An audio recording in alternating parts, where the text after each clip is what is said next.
It's a good point that not everything should be called a trauma. Not every experience should be called a trauma. We're being too fragile. But what is a real trauma?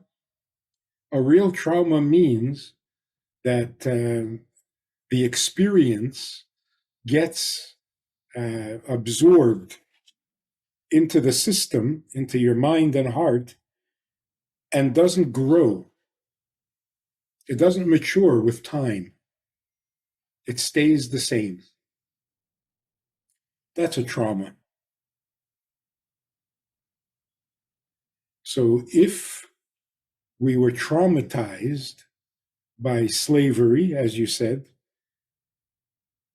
how do we get that trauma that doesn't grow and it doesn't process and it doesn't mature? How do we get it out of our system? And the same is true with other traumas. So the trauma of Chanukah is, I mean, if you can imagine that we went through the suffering in Mitzrayim, we finally come out, and we were promised that we will come to the land of milk and honey, and we wander for 40 years in the desert, and we finally come, and we go through the wars of inheriting the land, and we finally get settled, and we finally build a Bet HaMikdash. This is it. We have arrived at the top, the ultimate goal, the sea. It can't get any better. And then that is invaded by an enemy, and everything is contaminated. How traumatic would that be? If we're suffering in Egypt, okay, we'll get out of here someday and then it'll be good. If we're suffering in Persia, okay, so let's get out of here and then it'll be good. But when you're in your own land and you've reached the highest level of perfection, and that's not working, that's not good enough, what are you looking forward to? What have you got to look forward to? That's the trauma. Like 9/11 was to America. In our own country, you can come into our own country, then we'll never be safe. So there's no more hope. And that's just a small example of an internal trauma. There's a thing in psychology that there's times when a person is very, very upset and very traumatized and very hurt. But if you say nice things and you tell them it's good and you comfort them and you encourage them, they love it. But there are some people, the opposite. They're very upset, they're very hurt. If you try to comfort them, they get even angrier. They don't want consolation. Why? Because their trauma came from the closest people to them. If your own family causes you trauma, and then somebody comes and wants to comfort you, it's like you're becoming the family. Well, the family is the source of the pain. So comforting is like, oh, so you're part of my family? Well, that's bad news. So don't be comforting. Don't be like my family. If the trauma came from outside the family, then anyone who tries to comfort you is like being your family, and your family is comfortable, is a place of comfort. So if the trauma is in your house, in your Beis Hamikdash, in your most comfortable, safest place, then anyone who tries to act comfortable and safe just reminds you of the trauma. So there's no hope. This could explain the unusual trauma of sexual abuse, of molestation, because everybody has sexual feelings, and when you invade a person's intimate life or intimate place, it's not something you're bringing from the outside. It's like if somebody hits you on the head, that's pretty traumatic, but not like a sexual trauma, because that's completely coming from the outside. It's not within your system. But when somebody forces you into a sexual experience, you are a sexual being. So your sexuality has been invaded, contaminated. And that's why the trauma is much more difficult to heal. In a different word, when you hit me over the head, I haven't changed. I'm just in pain. Haven't changed. But if there's a sexual abuse, then my innocence, my sexual purity, my sexual perfection is not perfect anymore, and it's not innocent anymore. You have taken me to a place I didn't want to be. That doesn't happen if you hit me over the head. So if I get hit over the head, I don't walk around thinking, so what am I? What has happened to me? Who am I now? Who's going to love me? I don't have any of those questions. I just need a bandage and some rest. But after being molested sexually, I don't know who I am.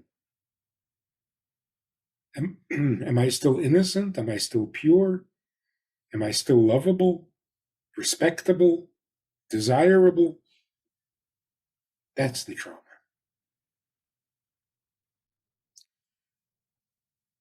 You used my weakness or my nature against me.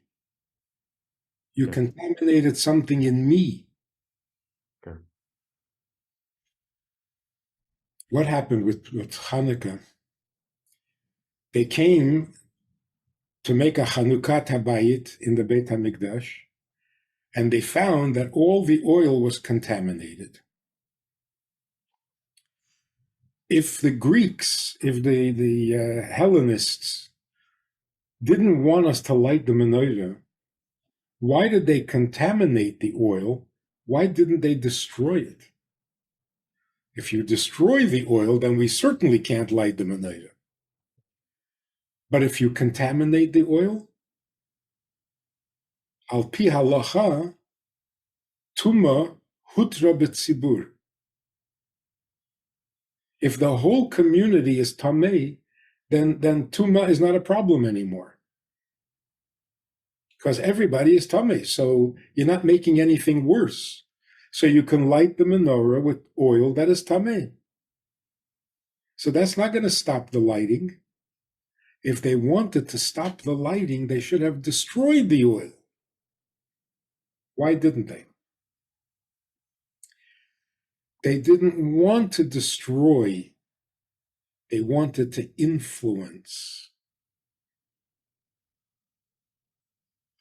They wanted to affect us from inside.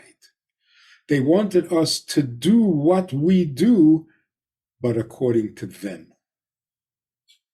That's like using your sexual nature, but not the way you want, but the way someone else wants.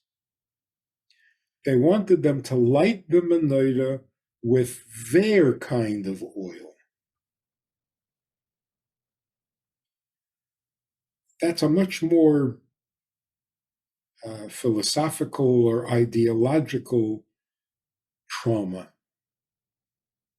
You went into my personality, you went into my Bet HaMikdash, you went into my menorah, into my oil, and you're telling me that I should light my oil the way you like. That's called rape. From that, it is very hard to recover because you dragged me,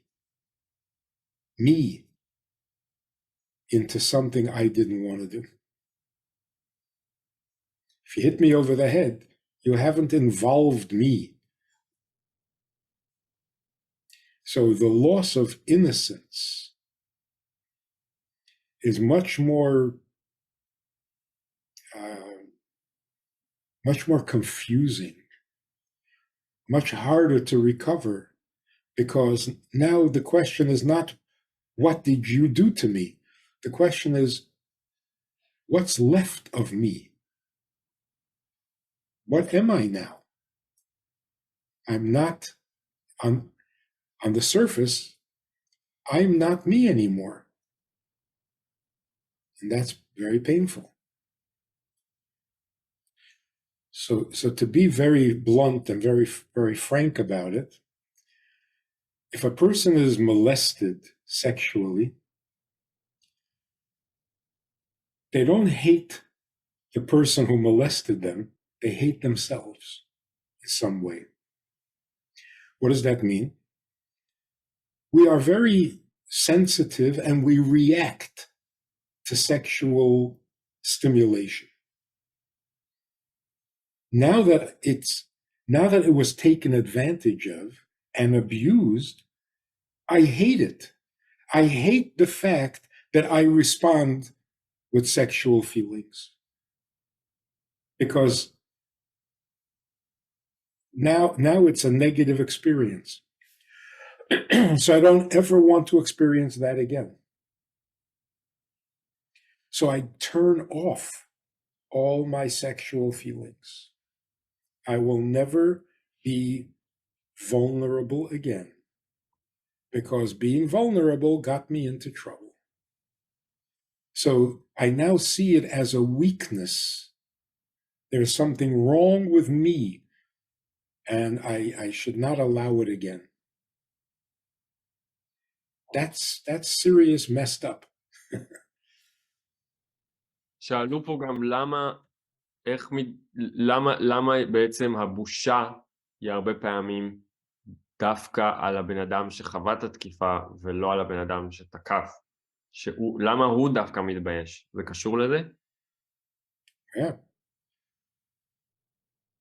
Because I realize that I am vulnerable, that I have feelings you can take advantage of. So either I blame you for taking advantage, or I blame myself for having that vulnerability.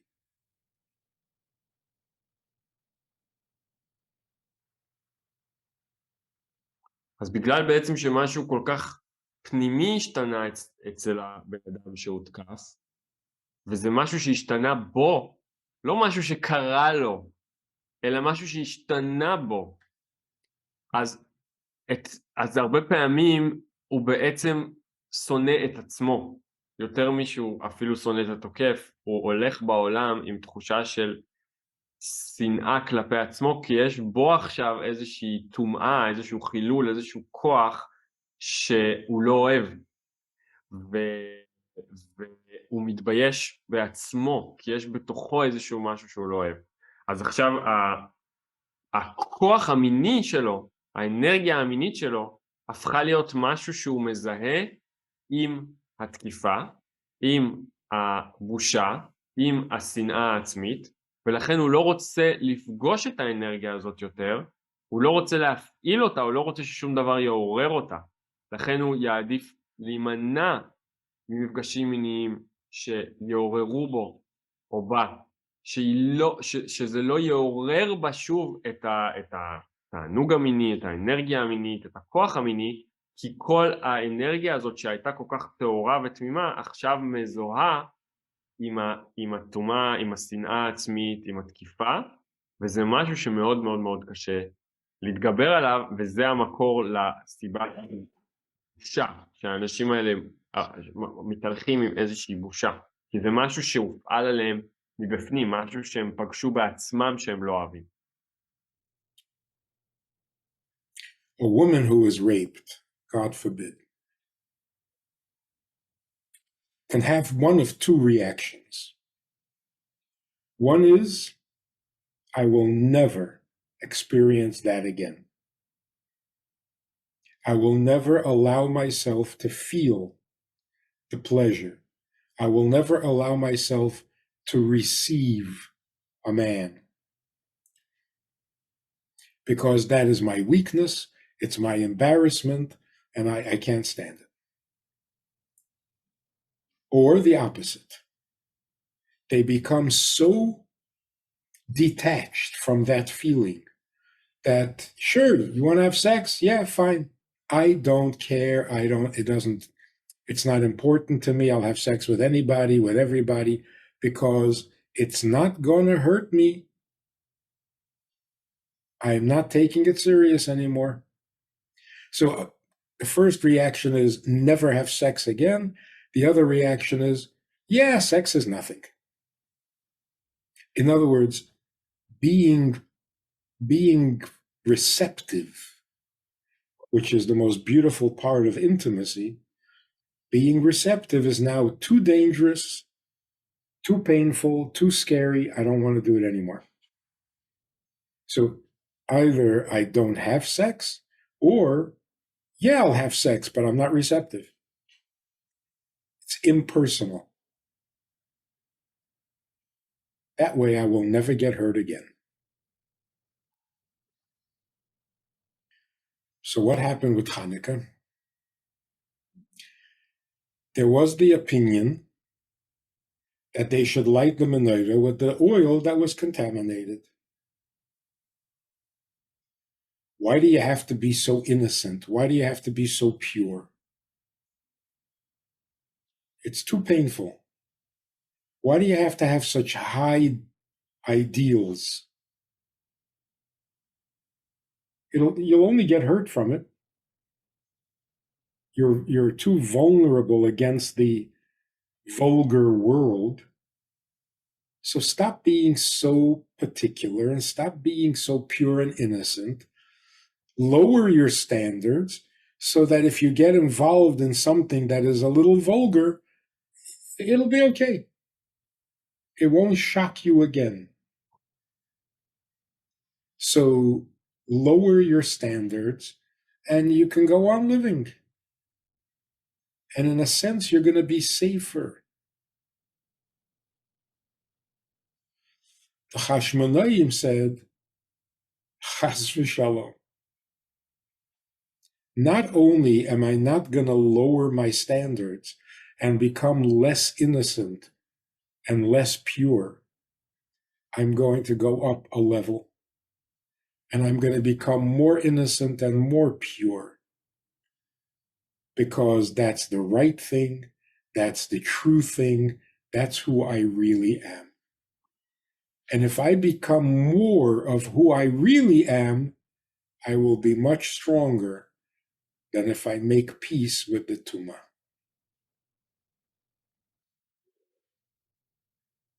So the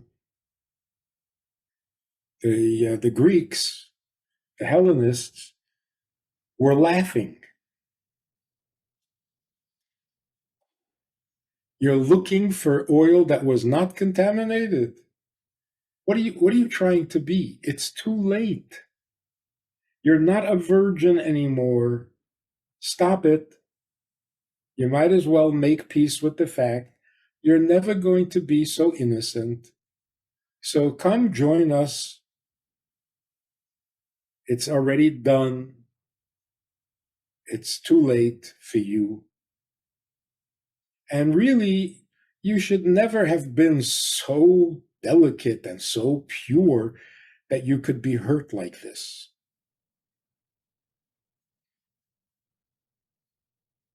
It's a very convincing argument.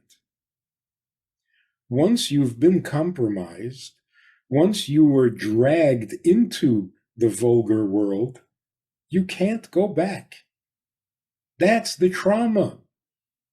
I can't go back. Nobody will believe me that I'm innocent. I can't be a virgin once I'm not a virgin. The Hashmonaim said, there's virginity on the surface and there's virginity on the inside. The external virginity can be affected by violence, by intrusion, by unholiness. But the inner virginity, nobody can touch it. So the Hellenists were saying, aha, your virginity is gone, give it up. No, it's not. No, it's not. I just have to search a little deeper, not live on the surface. If I search a little deeper, I will find the innocence that can't be touched. Not only it wasn't, it can't be. Here's the amazing thing. The miracle happened with oil. Why is it that only oil is described as virgin oil? Isn't that amazing? How do you say it in Hebrew? Katit? Katit tahor. Katit tahor.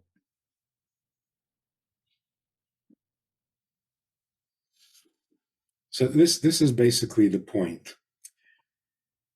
There was the Churban Bayit Rishon, and then there was the Churban Bayit Sheni. Was the Churban Sheni less traumatic?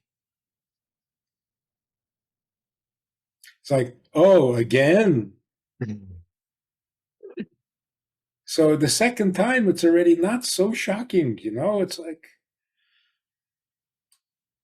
it was just as shocking. Why? Because the Churban Rishon did not compromise our innocence. The second Churban also didn't compromise our innocence, even though we are in Galut for 2,000 years. That's the miracle of Chanukah. But that's the vulnerable side. Because we remain so innocent, the second Churban was just as painful. But that's the way it should be with life in general. And to use a ridiculous example, terrible example, God forbid you lose your best friend. It dies. And a few years later, you lose another friend. Would it make sense? Would it be something desirable that the second loss shouldn't be so painful? Because the first loss made you a little less sensitive. You got used to the fact that friends die. So the second death is not so upsetting. That would be terrible. That's a loss of life. Your life. You're not as alive because the first tragedy compromised you. The first tragedy told you that people don't live forever. Get used to the fact that people will die. And you got used to it? Terrible. So the second tragedy should hurt as much as the first, maybe even more. So the first tragedy should make you more sensitive, not less sensitive. So the painful side of being innocent is that every non-innocence will hurt. And it won't get any better the second time or the 100th time. On the other hand, You haven't compromised your life. You haven't compromised your neshama. You haven't compromised your purity. You're what you need to be and what you're meant to be. And all the tragedies in the world and all the ugliness in the world is not going to diminish you at all.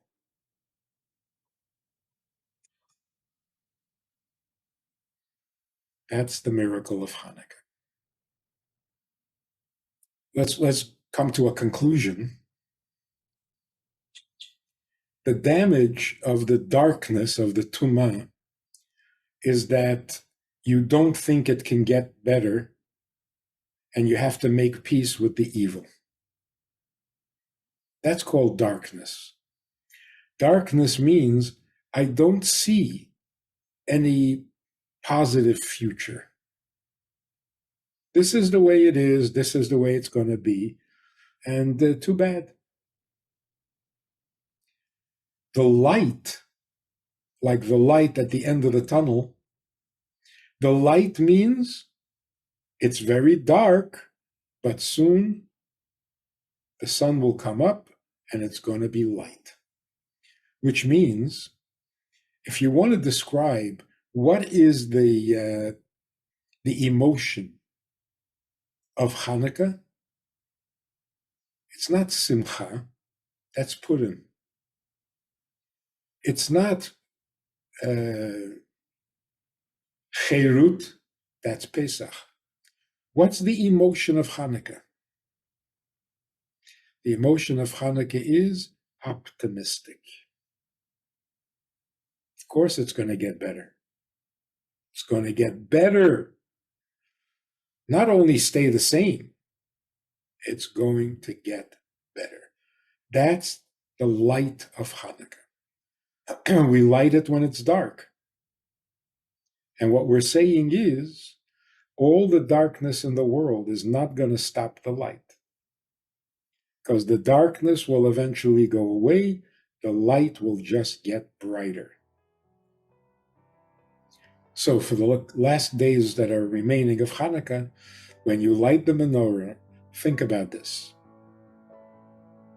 No one can shut off the light. People can try to bring darkness or negativity or pessimism into your thinking, into your experience of life. But you don't have to let. You can reject it, and you can remain optimistic. Tomorrow will be better than today, and Machratayin will be even better. That's Hanukkah.